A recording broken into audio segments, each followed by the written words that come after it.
গোপন সংবাদের ভিত্তিতে জানা যায়, টেকনাফ থানাধীন সাবরাং ইউনিয়নের শাহপুরীর দ্বীপ সংলগ্ন এলাকা হতে বেশ কিছু Bangladeshi fishing boat Myanmar Bangladesh জলসীমার শূন্যরেখা অতিক্রম করে মায়ানমারের অভ্যন্তরে মাছ ধরছে।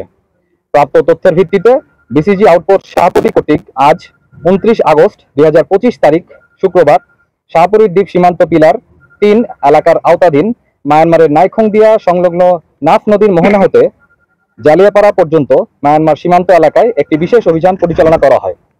অভিযান চলাকালীন মাছ ধরার উদ্দেশ্যে অবৈধভাবে মায়ানমার বাংলাদেশ জলসীমার শূন্যরেখা অতিক্রম করে মায়ানমার জলসীমায় অবস্থানরত 19টি বাংলাদেশি ফিশিং বোট সহ 122 জন, যার মধ্যে বাংলাদেশি 29 জন এবং রোহিঙ্গা 93 জন জেলেকে আটক করা হয়।